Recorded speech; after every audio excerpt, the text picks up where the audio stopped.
बिस्मिल्लाहिर्रहमानिर्रहीम। मैं एहसान नाज अपने यूट्यूब चैनल पर हाजिर खिदमत हूँ।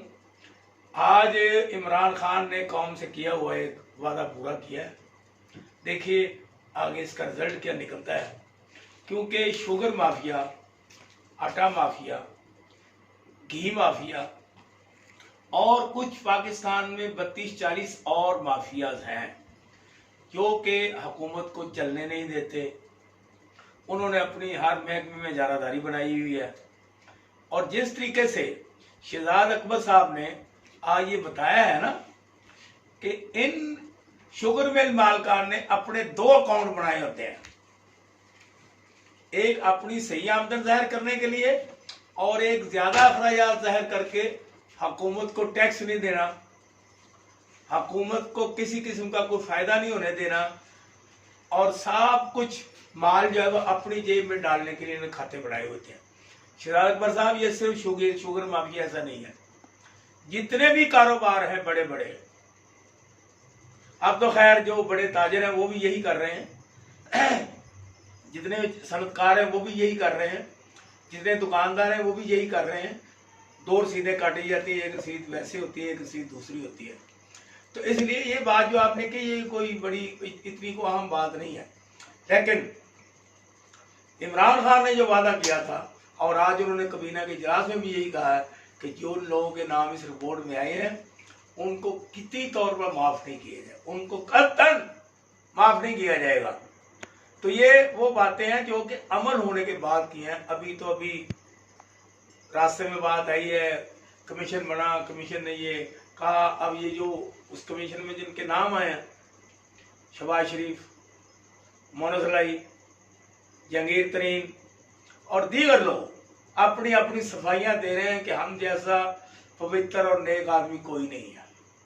हमारे मिल में या हमारी शुगर इंडस्ट्री में हमारे खाते में जो शुगर मिले आती हैं इसमें किसी किस्म का कोई ऐसा ना घपला हुआ है, ना किसी किस्म की डबलिंग है, ना कोई ऐसे मामला है जिनकी बुनियाद पर हमें सजा दी जा सके, हमको कटहरे में लाया जा सके।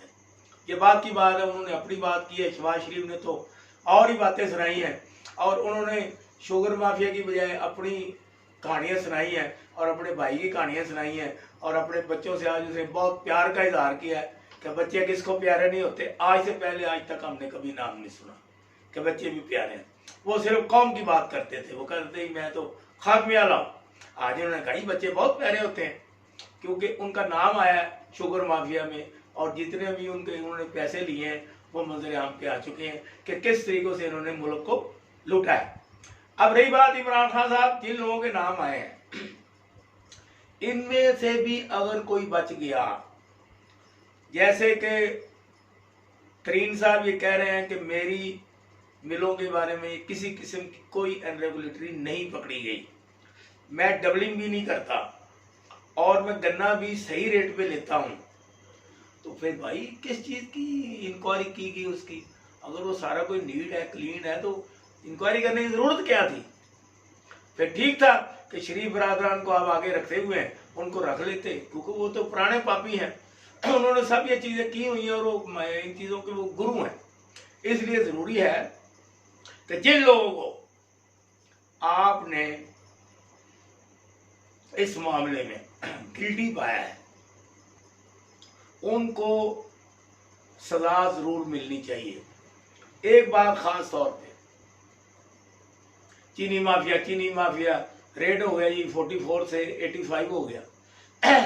तो इमरान खान साहब ये जरूर देखें कि ये जो 44 से 85 वाला मामला है फी किलो का, इसमें कितने पैसे जो हैं कौम के लूटे गए हैं। वो शुगर मिलों के पास हैं, वो दुकानदारों के पास हैं, वो मिडलमैन के पास हैं, या वो हुकूमती करिंदे जो कि इनसे टैक्स लेते हैं, वो टैक्स कम लेते हैं और भत्ता ज्यादा लेते हैं। इसलिए जरूरी है इन काली भेड़ों को भी सामने लाया जाए और जो लोग इन मिलों पे तैनात हैं टैक्स की वसूली के लिए, दूसरी चीजों को देखने के लिए, और उन्होंने अपनी कोई ड्यूटी सर अंजाम नहीं दी, उनको भी इसमें सजावार बनाया जाए। ये बहुत ज़रूरी, बहुत अहमियत की बातें हैं। अगर ऐसा नहीं होगा तो कुछ भी नहीं होगा। वाखिर दावाना अनिल हम्दुलिल्लाहि रब्बिल आलमीन। खुदा हाफिज़।